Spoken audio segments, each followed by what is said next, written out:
and welcome to Racing 1919. Today is a good day. I have reached over 1,000 subscribers. Mental. Absolutely mental. So, firstly, I want to say thank you so much to everybody that's subscribed. Please, anybody that's not subscribed, or please like, comment, and share and subscribe any content I put out. I am absolutely baffled. Absolutely baffled.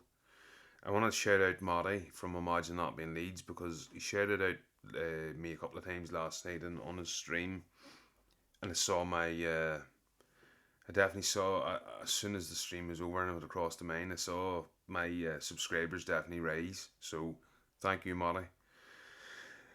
Today, listen, I'm gonna try and keep it sort of as easy as I can. I'm not gonna go nuts on Daniel Farke. We all know he's going. Um, Hopefully. But there's still quite a bit of news floating about there if you look for it. Something Matty actually touched on last night. So I started looking into it myself a wee bit, and it was the 49ers and the statement that apparently they've given to their investors. They're running around telling all us fans, well, we'll be in Europe in a couple of years, and we don't know if we're going to be in the Premier League at the end of the season, you know. But then they're also telling their investors that their business plan is going to be, we're going to finish this year in 16th, next year 15th, the year after 15th. We are right where we want to be.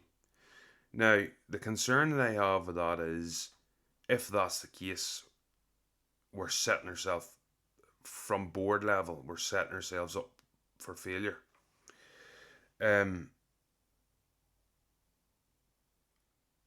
It's, if you make any mistake, if you don't attain the target that you need to attain, i.e. 16th, you've very little room. Very little room. 17th, and then you're in the relegation zone. And right now, we're not attaining the targets. We're sitting on a 1 point per game. After 4 games, we probably won't be there. And if we aren't there, then ultimately we're going to be in a position where, sorry, I just had a click on there. We're going to be in a position where we are failing, and they are no longer going to be right where they want to be. Now, people say we're looking at Sunderland and we're getting annoyed, and I do not care about Sunderland. Fair play to them. Brilliant. They are playing some amazing football. Amazing football. Brilliant. However, I'm a Leeds fan. I want us to do well. Couldn't care less about Sunderland, to be fair. Couldn't care less about Burnley. The only reason why I care about Burnley more than Sunderland is because they are currently our direct rivals. That's it. That's it. Don't care about anything else. We just need to stay up in this league. And the current business plan, we are right where we belong. We are right where we need to be, or want to be. We're currently on 1 point per game, and they are obviously panicking over the next number of games. They're getting very hard. They're getting harder. As the stats said, as I gave out yesterday on yesterday's video, the stats are, we've got 7 of the top 10 to play. Second, third, fourth, we'll go through the list. We've got 7 of the top 10 to play. We've got Liverpool to play twice within about 4-week period.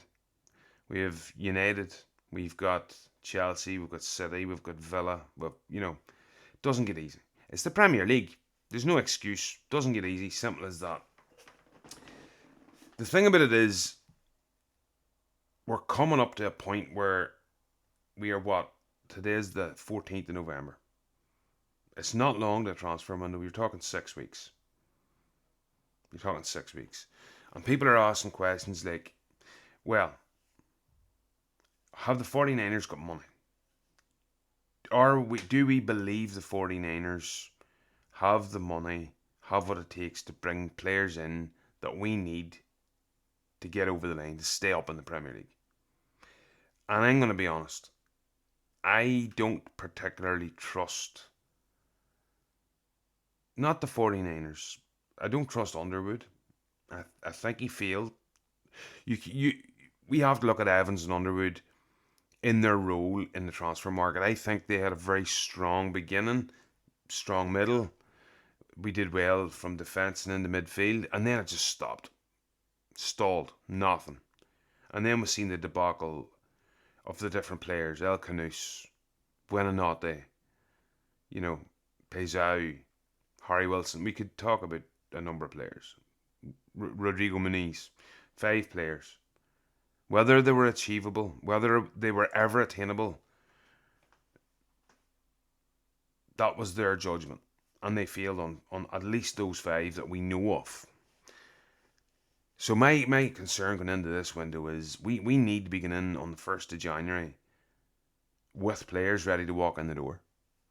We cannot be going to on the 30th of January going, we've got 3 signings in, because we're going to have played 4 or 5 games. And with this squad that we have now, that we all say that in the offensive side is just not good enough. My fear is this. I don't believe Farke is going to be here for the Liverpool game in 4 games' time. However, if Farke somehow is here, does he have the calibre, the name to attract players to come to Leeds? If Leeds are in the relegation zone, which is a possibility, or we're not in good form and we're skirting above it, can we entice top or very good quality players to come to us? I hope so. We're a big club. This is where it's important, I think, where we have to move on from Farke. I think you need to bring in a man soon, and I'm not gonna revolve around Daniel Farke on this, because we've talked Daniel Farke to death. We all know that, but we have to bring in someone who has got stature and standing within the game, that will be able to lift the phone and go, I want you to come to my club. And I've named a couple of those. Rosa, I think, would be a fantastic signing as a manager. And I see people that actually, they're all saying, not all, there's a few people saying on different streams actually, Rosa, well, I actually saw it in Matty's stream. Imagine not being Leeds, and if you don't watch that, go and please watch it, because it's brilliant. And he's on tonight, I think at 10, with a couple of the lads. They do it every Friday. Have a look. There was a couple of boys on the stream last night, and they were saying about, oh, he's Red Bull, I don't want to touch it, it's Jesse Marsh. No. Daniel Farke is Jesse Marsh with a German accent. 100%. 100%. Rosa, people sleep on this. You look at his career. Before you make wild accusations, please look into his career. And I'll tell you why. The man he went to Salzburg, but he was a success. He won trophies. He left Red Bull. He left Salzburg. He ended up going to Germany, to Mönchengladbach. This is before Farke was at Mönchengladbach. He got like a 1.6 something percent points per game average with Gladbach, who are a mid-table team. So he done well with them. And he done so well with them that Borussia Dortmund, again, not under Red Bull umbrella, poached him. So he went to Borussia Dortmund. He got a 1.85 points per game. I went through these stats before. It wasn't good enough for them. They ultimately didn't get what they wanted to do, which was ultimately Champions League, etc. He ended up then out of a job for 2 months, ended up going to RB Leipzig. And he went to Leipzig and won trophies. He was battling against Bayern Munich. A dominant Bayern Munich, who's won like 11 out of the last 12 leagues. And he's sitting there getting into the Champions League, getting into... he actually won the German Cup. He won the German Super Cup, beating Bayern Munich. So, he's not Jesse Marsh. People sleep on it. Don't sleep on that. That's the man I would go for. But there is one man here that I didn't even look at. And to be honest with you, I completely forgot about. And there is levels to the game. And he's a level above what we have now. He still wouldn't be my number one. I think I would go for Rosa, purely because of his success. But this man has been successful, if you look at it. And I'll talk about that in a minute. But what I want to talk about is this. If we need a man coming in with with that sort of presence that can attract players. People are concerned though because so the 49ers came out in the summer, which you either don't believe in them or you do. They say at the start of summer we're going to spend all the money we can. Then they only spend 96 million up front, 95, 96 million up front, rising to just over 100 in add-ons. So they've spent below 100 million. They brought in 10 players, a number of frees as well. So they brought in they brought in 10 players, spent 100 million, say.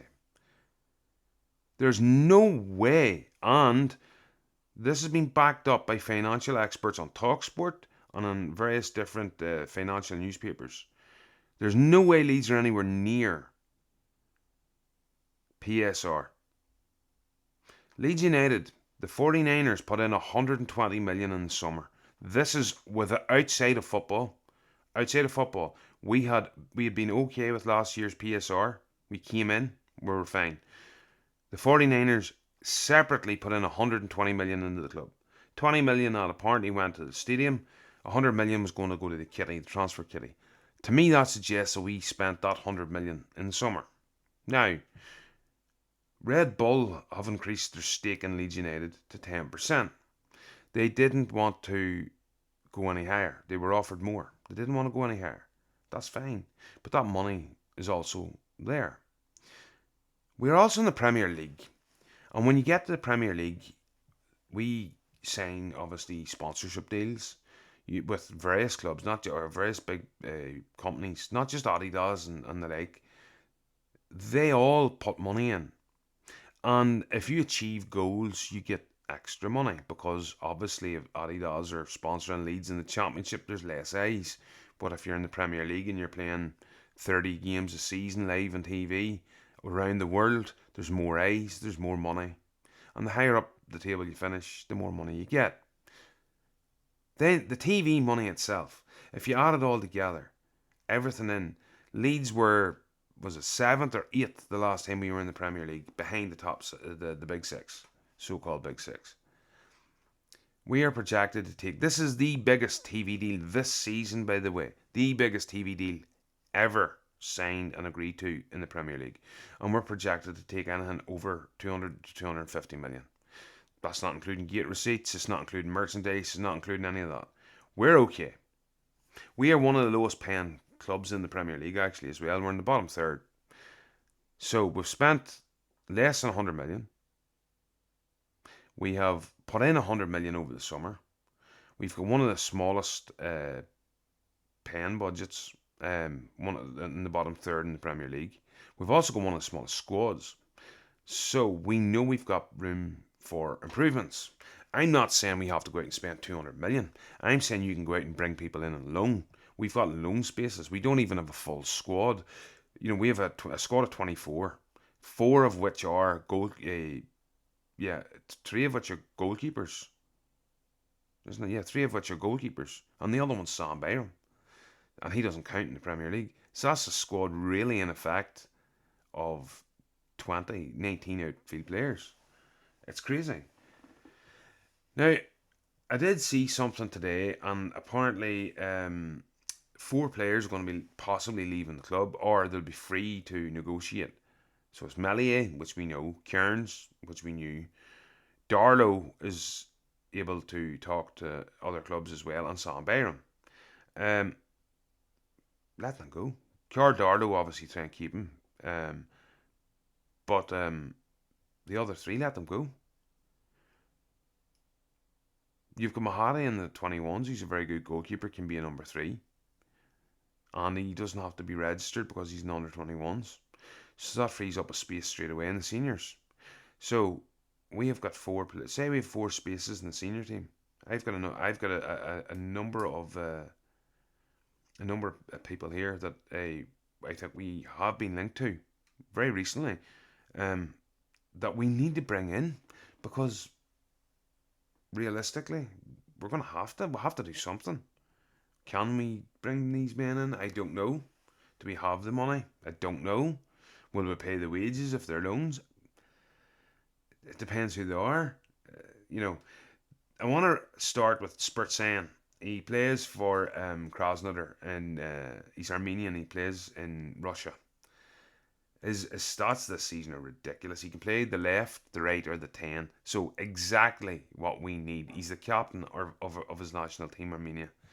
Um, he's been looking to get out of the club apparently for the last few years. There's been issues with the ownership over there, but there's also been issues, obviously, with the issues over at that part of the world. Krasnodar's in Russia, you know, and apparently if we wanted to buy him, the money would have to go into some type of a holding account, and a promise would have to be made. And apparently he's a deal now to 2029, even though he wanted to leave and come to Leeds or come to England in the summer.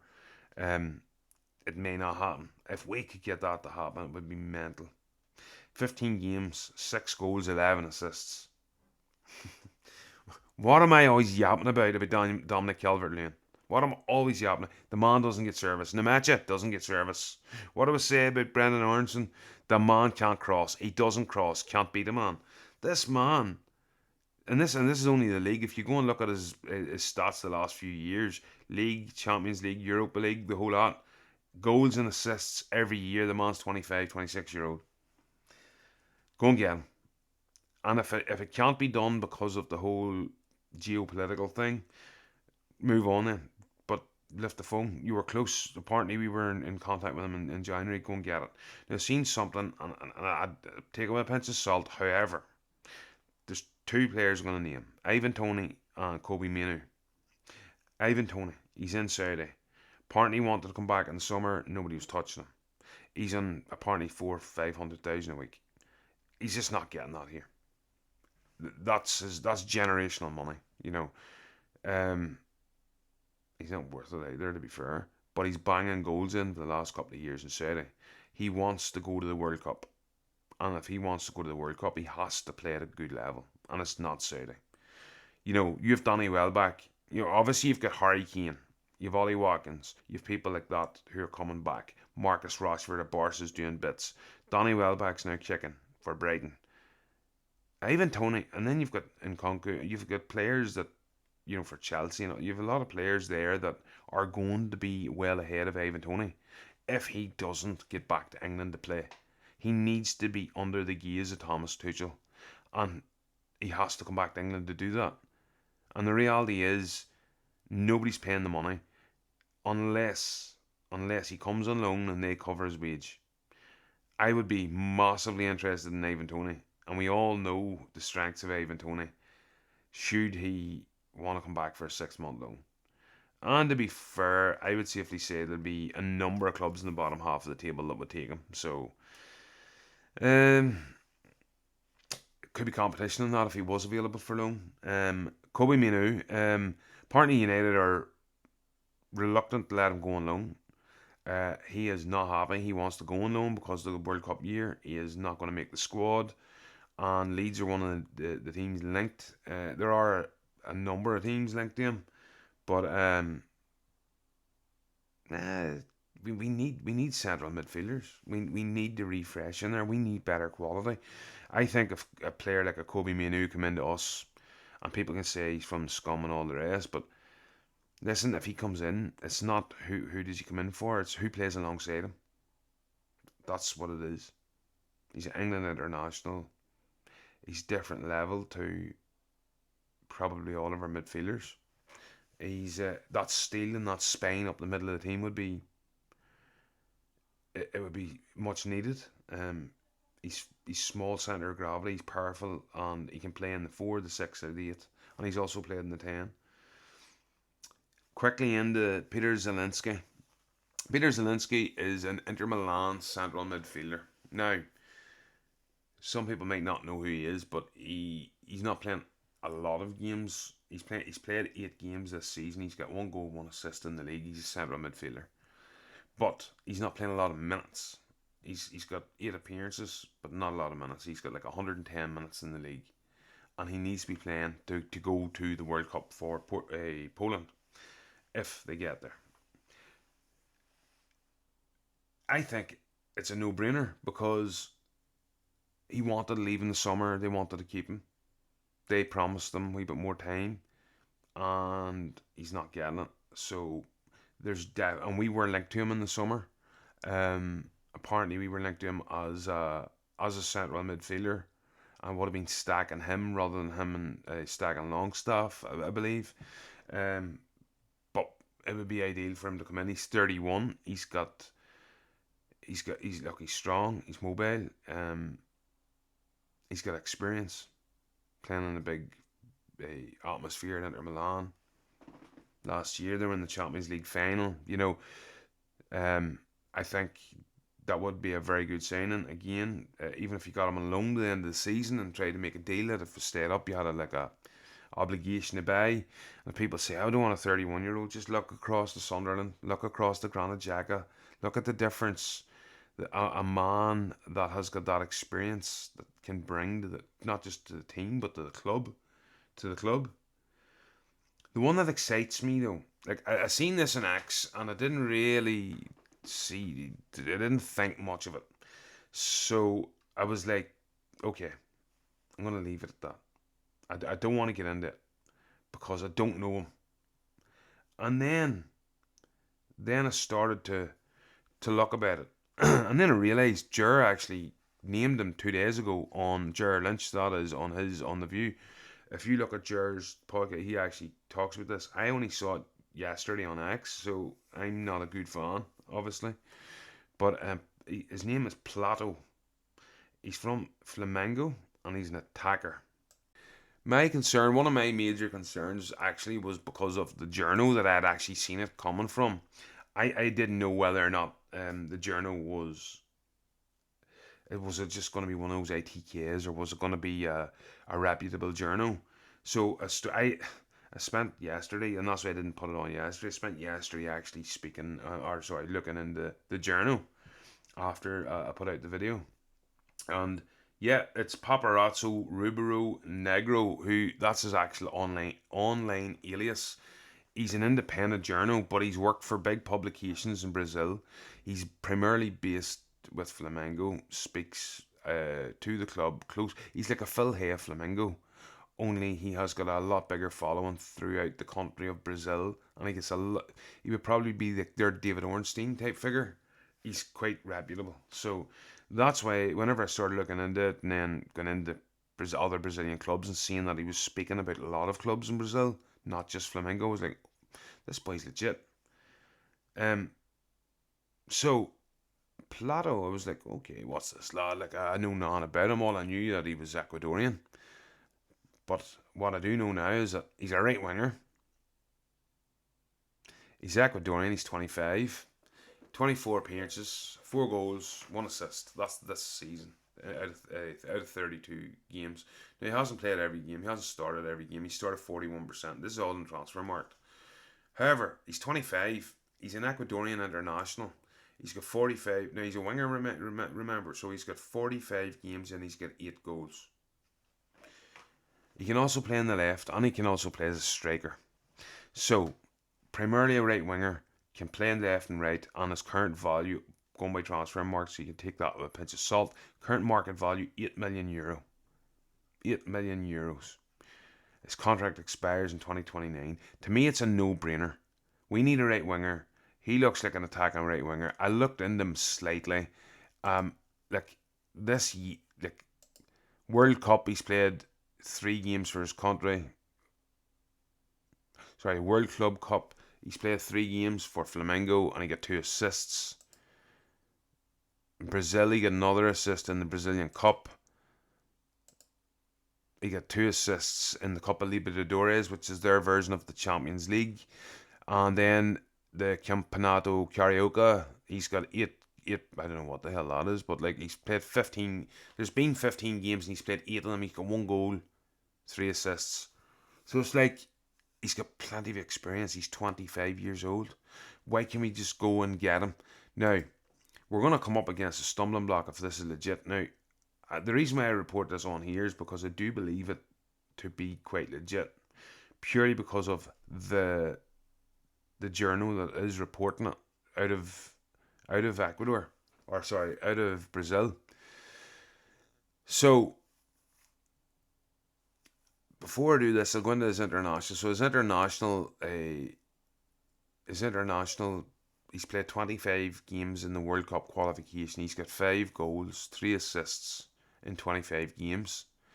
And in friendlies, he's got played 13 friendlies, 2 goals, 2 assists. Copa America, he played 4 games, and he's got 1 goal. The lad is a good, like he's got 5 assists, 8 goals, and 5 yellow cards in 45 games. He's not afraid to stick a foot in. I like that. A right winger with something about him. Maybe a wee bit of a Don James about him.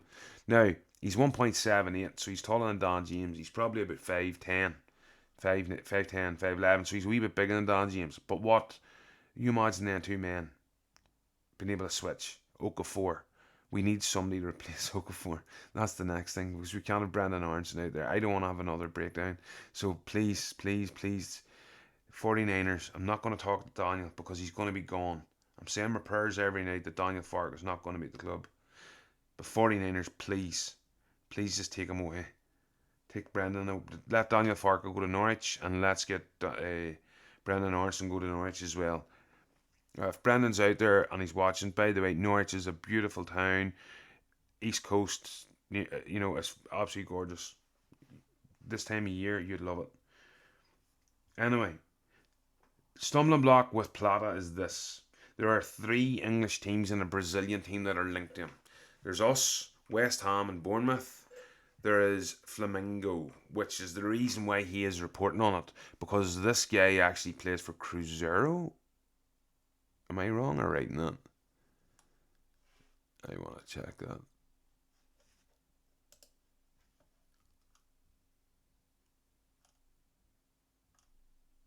Oh, so he is a Flamengo player and it's Cruzeiro that are linked to him. So there is a bit of a look, we can outbid Cruzeiro if he wants to come. Like, he can come, to England. Like, if he wants to come to the Premier League and make money, he's got 3 teams there.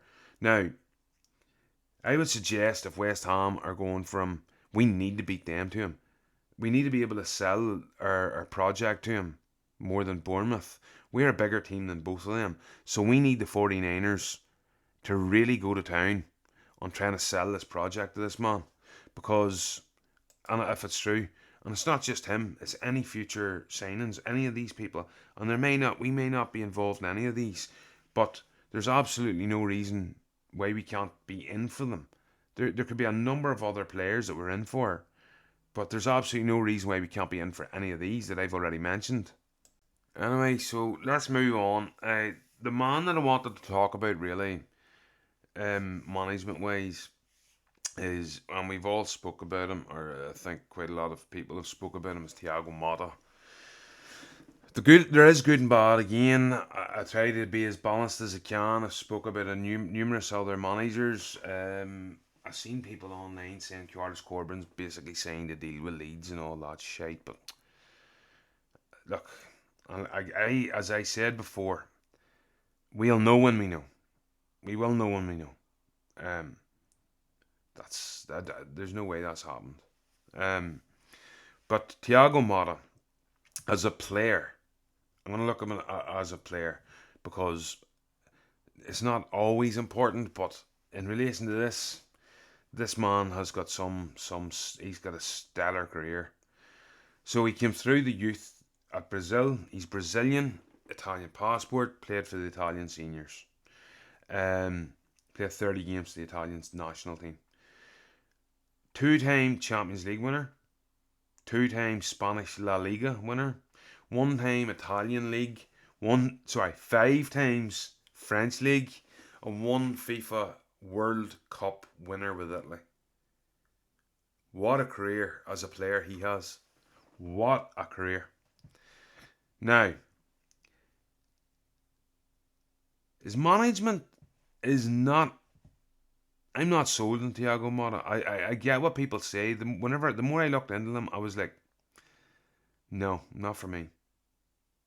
To me, Rosa is still the name that stands out to me in the list that we know of. Could be other people. Neil Warnock's free, I think, isn't he?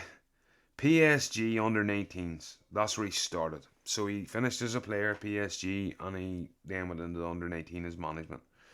26 games. He done well. Obviously, PSG is going to dominate all the youth leagues in France. He left to go to Genoa, and he went to Genoa, had 10 games, and he was then poached by Spezia. Spezia were in the top division, and what he did was he guided them to safety, and Bologna then poached him. And he was at Bologna for a while, and this is where things went well for him. Bologna they've never been in European football. They've never been in the Champions League. He guided them for the first time in their history to European football, to the Champions League. He had a 1.68 points per game average. Now, Bologna are a bog standard mid-table, sort of below the mid-table Italian team. That's the one club that stands out to me in all of that. Spezia, he kept them up, but Bologna he bettered, and he bettered and got them into the Champions League, I think. I don't know if he got into the proper, but he definitely got into the Champions League. He had 76 games in charge of Bologna in the league. To me, that's quite good. Then he was poached by Juve. This is where it went tits up. And this is what made me think, again, like, you have to caveat things, but Juve is a club at the minute that's in crisis. They've went through managers like bloody, as if Marinakis is in charge of them, you know. So after Bologna got to the Champions League, Juve poached them. They get rid of I forget his name. I was going to say Arrigo Sacchi. How old am I? Jesus. No, they get rid of whoever it was. I forget his name now. It's just went out of my head. It starts with A. He's an Italian anyway. He took over Juve. He ended up managing 42 games. He actually managed to get a 1.67 points per game of Juve, but that's nowhere near good enough for Juve. They actually dropped out of the bottom, or the top four. He was feeling this to succeed with them at all. In fact, there's a couple of things that I want to talk about as well that I'm concerned about, which could work and you could be destroyed with as well. But Juventus fans fell out with him. It's much of the Farke situation here, but Farke doesn't have his catalogue of playing career. He fell out with the fans. He fell out with some of the board. He fell out with players. So he was in a road to nowhere. He ended up getting the road on the 23rd of March. Now, he's been without a job since. And he has been linked to a few jobs. And he's turned a few jobs down and all the rest. But it concerns me. The fans can be passionate. We're passionate. As Daniel Farke says, we're emotional. And we are. 100% we are. But the reality is, if you fall out with your fans, there's another thing falling out with your team, half the team. And then there's another thing falling out with half the bloody board. There's something not right there. But what I was reading about his tactics, and this is something that I was like, what? Like, he plays a 4-2-3-1, which I was an advocate for, and I was like, okay, I want somebody that... I know Daniel Farke did it last season. I know we played 4-3-3 this season, but he doesn't fucking change. That's the problem. This man does change.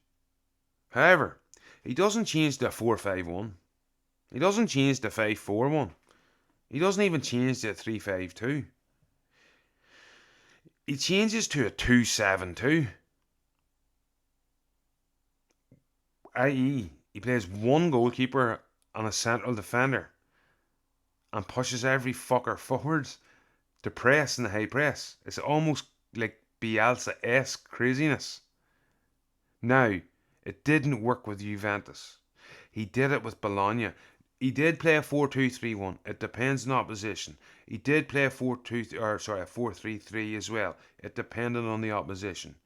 He didn't do this all the time, but against lower teams, he played a kamikaze style of football. Very high press. Very high press. Your midfield, your defenders were pushing the midfield forward. The midfield two were basically the cushion in front of the centre backs. The rest of the team's attacking. Just flat to the tin attacking. There was like the 5 second. You lose the ball, you get it back. You hunting packs.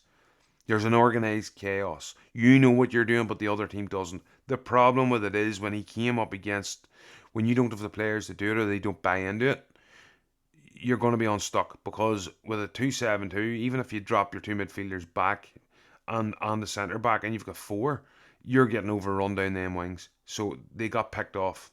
And the fans were like, this man's a nutter. You know, they were not happy. So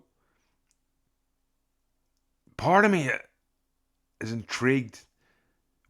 Was it just like I done a stats review on this? Like I used different like sofa score and footy stats and all the different things. Like I went into detail and things, and then I looked at all the different types of formations and why he used them. But the reality is, part of me's intrigued, because it's like, is it like a Bielsa thing? Is it that he's not? I don't think he can do that now. Almost halfway through a season, you'd have to go with pragmatic 4-2-3-1, and I'm say pragmatic. I mean, get the ball forward. Play four. You've got four attackers in the pitch, two central midfielders. Use your two fullbacks as attackers. Your two central midfielders are going to have to bloody cover.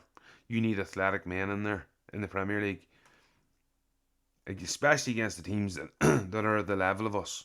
The 4-3-3, it's not working at the minute. And this is why I don't think the players are buying into Daniel Farke. Maybe not necessarily the system. Maybe not necessarily it's the system. Maybe I'm wrong. Maybe they're not buying into Farke. Maybe I said the other day they're confused. Like, I'm pissed off at Daniel Farke. I'm pissed off with the rhetoric and the constant bullshit and the media spin and 1 point per game and the emotional fans and all that. I'm not the only one. There's thousands of us that are pissed off with that. So I am sure some of them players are 100%. I'm sure they're sick of it. I don't think you would ever know the true Daniel Farke. He's the type of man that will tell you that I think he'd be the type of man. I think he would be very pleasant in a group and all the rest, and into your face, and then ultimately chat shit about you behind your back. Look at the DCL incident at the weekend. Will he not though?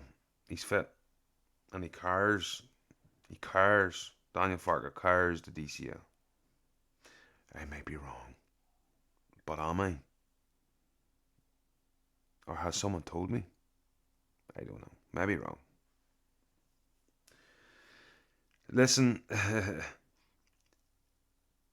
I could go on about a load of other stuff, and I was going to, but to be fair, but I don't know. I'm just happy today because I could not believe it when I looked and there was a 1K say my name. I just want to say thank you all so much. You don't know what it means. Like, I said to my kids this morning, my young lad, he's only 9, and I said to him, I got 1,000 subscribers, and he gave me a hug, and he told me he was proud of me, and I was like, what? That's crazy. It made me smile. Something as silly as this, just coming online and putting your opinions out, and some people may agree, some people may not agree, but as I always say, everybody's welcome at this channel. It's not just my channel, it's everybody's view. Everybody's view. Doesn't matter what view you have. I'll argue with you. I'll have a row with you, but I'll shake your hand at the end. We'll not walk away falling out. I named a couple of people that I've not fell out with, but have different opinions with regularly. Donnie is one. I've met him a couple of times here. Me and Donnie are 100%. No issues ever. Why would there be? We all love Leeds. We all love Leeds, and every single one of us have different opinions. And every single one of us think that probably our opinion is the right opinion. But we can't all be right, but we're not all wrong. You know, here's hoping today. It's nearly 11 o'clock. I get this video out. Here's hoping today I'm not back on. Well, you know what? I'd like to be on if Farke comes back. Hopefully they've had a few days off, and hopefully he's back in training today, and hopefully Parag Marathe is on a private jet across the LBA to go. Daniel, get your stuff, head down. All right, sir. We've rented you a house. You're gonna sign for them, and we're gonna sign Rosa. That's what I'm hoping. And if that's the case, fan bloody tastic. Listen, thanks for watching. Like, comment, subscribe, and share. Marching on together. And as I always say, the song says on, and we'll continue going on. No matter how much we get pissed off at Farke or any other person at the club, we keep going on. By the way, before I go, once Farke's out, I want Evans out and Underwood out, but that's a decision. That's a conversation for another day. Thank you.